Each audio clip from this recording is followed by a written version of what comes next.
All right, take two because I left my fan on. How's it going, everybody? I got today the topic of topics, at least for me, and it's an unusual one for this channel, but we're going to be talking about the Steam Deck.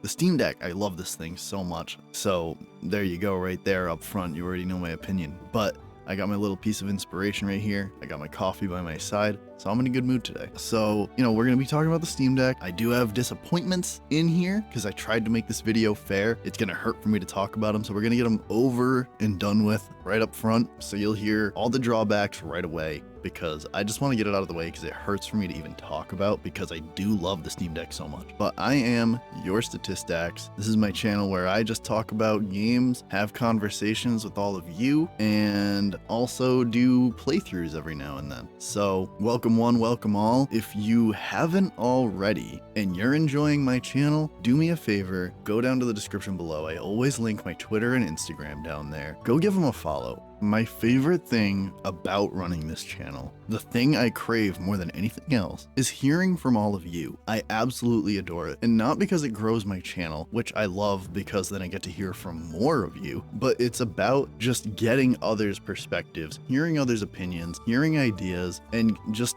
being able to maybe even broadcast those further. I love getting to hear from all of you, getting the voices, and it'll only help me hear you guys if I can connect with all of you through Twitter and Instagram, and we can share our thoughts, opinions, have conversations over there. So do me a favor, give me a follow on those. And with that, let's just get right into it. Alright, so talking disappointments with the Steam Deck.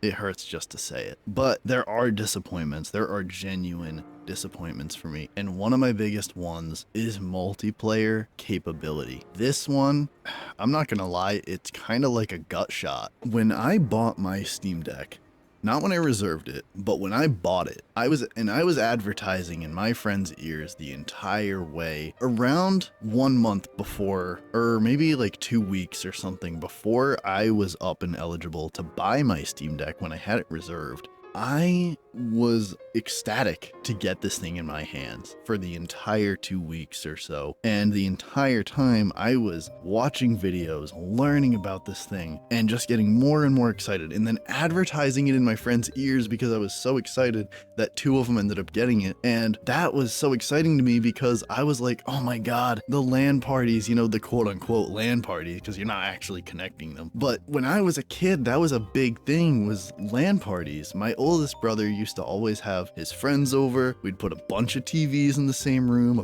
bunch of Xboxes. Everybody would bring theirs over, and we'd hook them all up, get them all hooked up together, play some Halo 1 LAN party. It was so amazing. It's some of my favorite memories as a child. And to even think that that could be brought back is so incredible. With an ease of Steam Deck, the portability, the convenience of a Steam Deck, you combine that, like the convenience and portability with the LAN party factor, hooking up with all your boys at home, like just chilling and having a great gaming session in the same room, playing some Halo together. Oh, it would have been so great. And it is available to do now, but that took a long time. And that's only one game. There are countless games that just don't have the ability yet. So this one was this one was a devastating blow for me. This is the biggest complaint I have about the Steam Deck, and it's not completely Valve or the Steam Deck's fault. It's the fact that this anti-cheat in online multiplayer games, and the anti-cheat needs basically that checkbox clicked off saying, yep, Linux is registered for anti-cheat. Sometimes it can be a little bit more involved than that. MCC it was, at least it sounded like. So I get it, but developers need to start allowing these things, because man, oh man, would it be amazing. Destiny, you can't. You can't. And if you attempt to, you can potentially get banned completely from playing it. Destiny 2. not if you just start it, but if you try to do some crazy workaround to get in, it's going to see it as you're a cheater because Linux isn't registered in the anti-cheat, and it's just going to completely ban you. So don't attempt it. And that's just one game, but there's so many that just aren't available because of anti-cheat, and it does suck. So I really hope I think over time, as long as the Steam Deck and Linux as an operating system through the Steam Deck does succeed, I think it'll be a movement that pushes forward and gains traction and eventually becomes more normal to be allowed in online games. So a quick obvious drawback is going to be the battery. I personally don't suffer these issues, but I am also a homebody. I know that sounds ridiculous because we're talking about a portable console that is usually meant for when you travel. For me, it's meant for my bed, but I do take it with me, and sometimes, I've had to take my car to the shop. I sit down in the waiting room and I play a game or something. It's awesome, it's so amazing and unbelievable, and I'm constantly just flabbergasted by the fact that this is a thing. It makes me feel like I'm in my childhood again. It's so amazing. But the battery is a drawback, no doubt. I mean, I think, a typical lifespan of the Steam Deck is like 4-5 hours. That is very low. But I mean, for me personally, 4 or 5 hours is more than enough. I'm never out so long playing straight gaming out somewhere for 4 to 5 hours. That's not me, especially without the charger on hand, but maybe some people are. I personally would never be like playing games outside of my house for that long, but yeah. So that's the battery. The other drawback is the game compatibility, which we kind of just went over, but even more so outside of multiplayer. Yes, there's compatibility issues with just games offline as well. It's not as unbearable. It's usually like load up Proton, you're good. Usually there's a version of Proton that can make the game work. Some games may be a little bit more clunky than others, stuff like that, but regular game compatibility outside of the online games is usually pretty good. So it's not bad, really. It's really not. I don't think there's a game in my library that's single player that I can't play and be fine with. Another bane to the Steam Deck's existence, I don't really experience this issue because I own most of my games on Steam, and the games I don't own on Steam, I pretty much never play. But other launchers. If you have listened around enough for the Steam Deck, other launchers is a bane to its existence. Valve constantly tries to work this out. It's a kink that just constantly is a back and forth of, we fixed it, oh, they broke it. We fixed it, they broke it. It's a constant back and forth with that.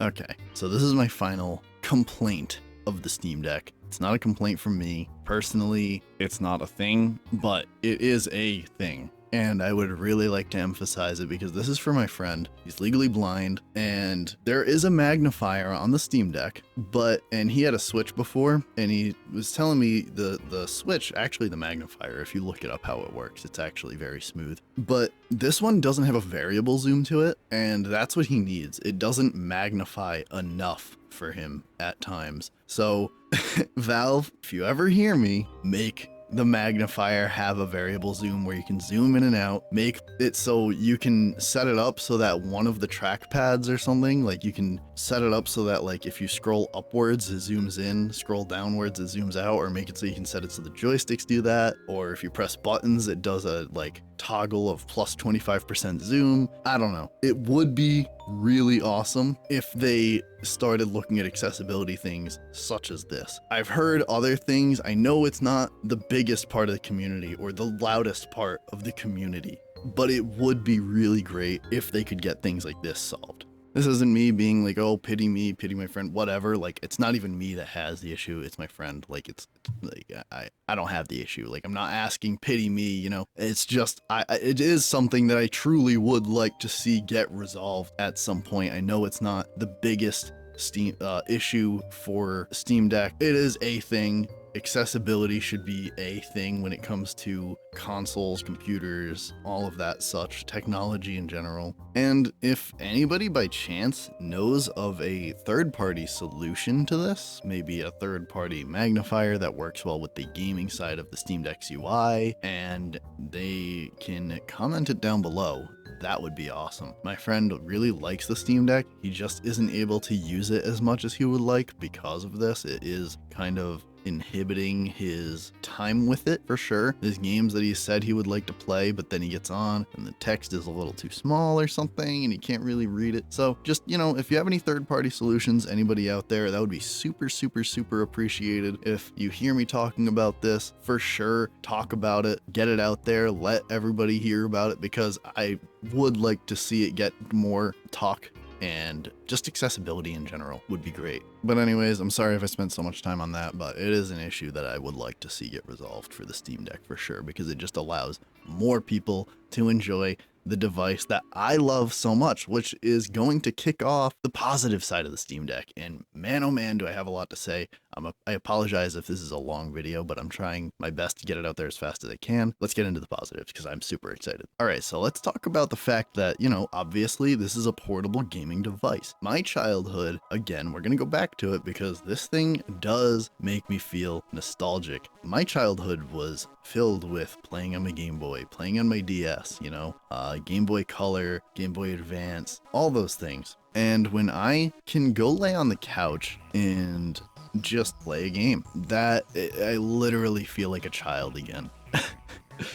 I love being able to just do this, just kick my feet up, play a game, and maybe even pop headphones in. I did that when I was a kid. I would get the over the ear headphones with the audio jack and plug it in and play a game in the car. And I've done that too. I'll be like riding with my brother or something, and I just load up the Steam Deck and start playing a game while he's driving. It is so awesome. It literally makes me feel like a child again. The comfort, it is comfortable. Not only is it comfortable to hold, play with, and everything, I've never really, I did experience discomfort a little bit in the lower palm underneath your thumb. It took me adjusting to get used to where the joysticks are. After a day or two, that faded.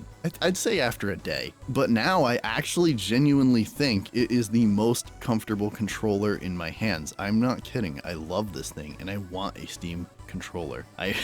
I want one just like this, but without the big screen in the middle and all the heavy hardware. It's not that heavy of a device, by the way. A lot of people say it's heavy. I personally don't think so. Yes, does it have some heft, but it's also a portable computer. Of course, it's going to have some heft. So it's a comfortable device to me. Not only is it comfortable to hold and play with, but it's also allowing you to be somewhere more comfortable, like your living room, you know, sitting down with your girlfriend, wife, whoever, watching TV and playing on your Steam Deck next to them, whoever, chilling with your dog in bed, you know, like whatever. It's just a comfortable device all around. Something else this has done for me is a lot of times I play less intensive games on here, not because it can't handle it. I've played Borderlands 3 on this thing. That isn't an easy game to run. It does it pretty well. I just like being, I play with mouse and keyboard, so to play a game like Borderlands 3 in FPS is difficult for me. I suck with controller. So a lot of times I go to the less intensive games, and lately I've been on Octopath Traveler. Let me know if you want a video about that, by the way. I'm thinking about doing thoughts and statistics on Octopath Traveler once I beat it. I am still pretty far away from that, but let me know. So yes, I've been playing the first Octopath Traveler. I've been playing it on my computer as well, but there's times in the morning I'm drinking a coffee, I'm eating breakfast or whatever. Sometimes I go chill on the couch in the living room and I just load it up and play some Octopath. Or before bed, I climb into bed, I load up the Steam Deck, I play a little bit of Octopath Traveler, get to the next save point, and then I'm like, okay, that's good enough for the night. And I close it up, go to sleep. It's awesome. It's amazing. But it does allow for that 2 games at once factor, where when I'm not playing Octopath on my PC and I do load up my Steam Deck, that's my go-to game right now. And then on PC lately, my go-to game has been Wonderlands Redux. So it's awesome. It allows for that duopoly of playing games. It's a great feeling and a great factor to it. Something else this does, and anybody who's went from playing on console to built a PC knows exactly what I'm talking about here. And that is breathing new life into your backlog. This, yes, while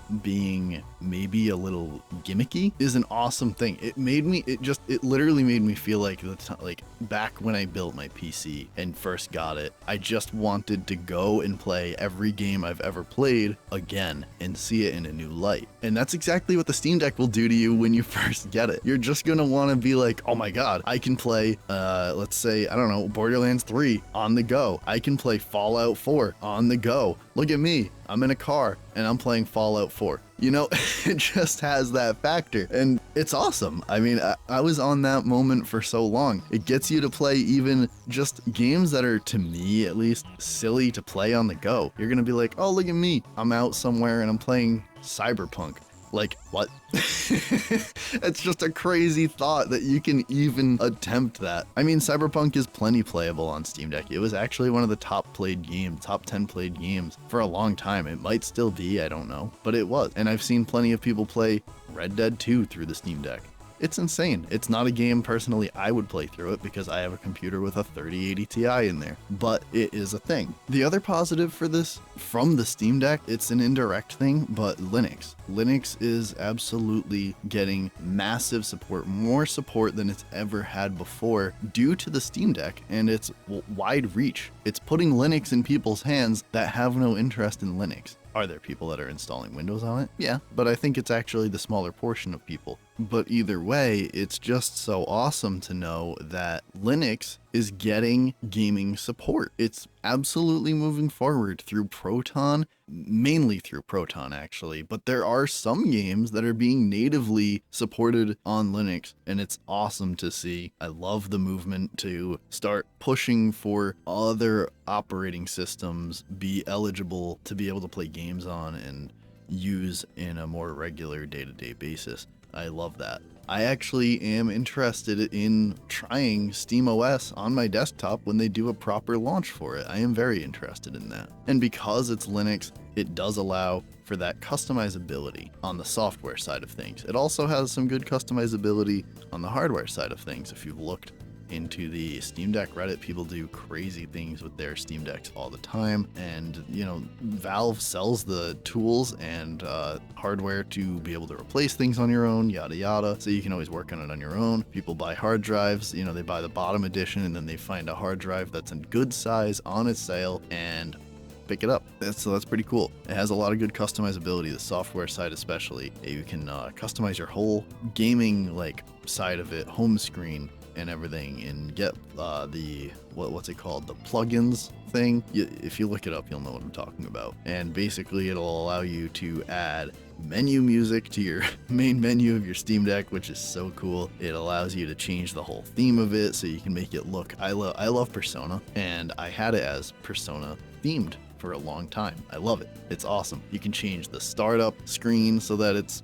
whatever you want. I had it as a One Piece thing for a while where it would show like the wanted poster flying over. Yeah, there's a lot of customizability with the Steam Deck. Another great thing that's indirect about the Steam Deck is it indirectly is making Steam's launcher better. Controller compatibility has been massively improved because of the Steam Deck. They want the controller system on the Steam Deck to be able to work with any game. So now through Steam, you can program any controller to work. It will just work. You can literally program any controller with any buttons to any buttons, and then the game will recognize it. It works for any game I've ever played. I don't know if it's like a compatibility thing where only certain games allow it, but any game I've ever played has allowed it. I love it. It's awesome. Especially because on desktop, if there's ever a game I use a controller for, like Octopath Traveler, I actually use a PlayStation 5 controller. So not a lot of games do natively support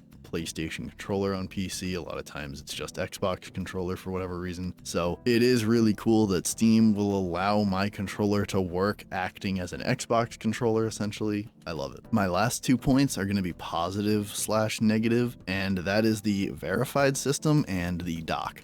we'll talk about the verified system first because actually no, we'll talk about the dock first because it kind of leads into the verified system. So the dock is awesome. It allows you to basically set it up so that it is separate, so you have to buy it separate. That is, I guess, a drawback, but you can also buy it, hook it up to a TV, you got a bigger image. But the issue with this, and this leads into the verified system, is that the verified system, which tells you essentially if a game is all set and prepped and ready to be just played, no issues at all through the Steam Deck, or it'll tell you, hey, this is playable, but you might run into an issue or two, or it'll just say unsupported.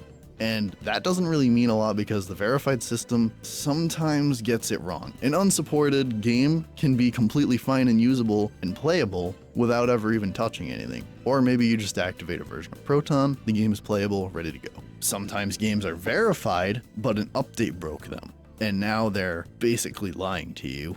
Not that it's their fault. Maybe that's a bad choice of words, but they say it's verified, it was working at a point, but then an update from the game broke it. Now, another issue is that the verified system doesn't include the dock. So the dock can basically, maybe say you want to launch a game playing it docked, the game is broken when you dock it. It doesn't work well with that image upscale for some reason. So now there's a bit of an issue. The verified system isn't including the dock, which you had to buy separately, so you expect games to work just as they did on the Steam Deck. So the verified system, if anybody does get a Steam Deck and hears this, don't 100% trust it. It is a good guideline, but it's not 100% foolproof by any means. This is a new system, new hardware, even though it's about a year or so old by now, or 2 years old maybe. I don't know. I actually don't know. But either way, it's not foolproof. It's still very much so a work in progress. So that's that. But overall, I love the Steam Deck. It is one of my favorite things I've purchased within the last 10 years. I absolutely adore this device. It enables me to be the laziest fat person I ever dreamed of being. It makes me feel like I'm back to 8 years old again, or however young I was playing on a DS, Game Boy, whatever. And it's just amazing. It's awesome. I absolutely adore the Steam Deck. There is not a single person I wouldn't recommend this to. Anyways, that's gonna do it for this video, guys. If you have any thoughts, opinions, anything of your own, absolutely leave them down below. Let me know if you have a Steam Deck. Do you want a Steam Deck? Do you have any interest in the Steam Deck? Anything. Leave any comment down below. Let me, I said it before, I crave the interaction with you guys. I love talking to all of you. It is awesome. I love it. It's fun. It's great to get different perspectives. So let me know anything, your thoughts down below. Even if it's you saying you absolutely hate this piece of junk, I will harshly disagree with you, but hey, I love having some disagreement. I don't want everybody to be commenting, agreeing. That's what it's all about. It's all about the different perspectives here. So let me know your thoughts down below. I am your STATISTACS. If you enjoy, get subbed, like the video, and absolutely go follow all my social media linked down below so we can keep in touch and talk and have conversations. And also it lets you keep up with the channel if anything goes wrong or whatever. I am your STATISTACS, signing off. Later.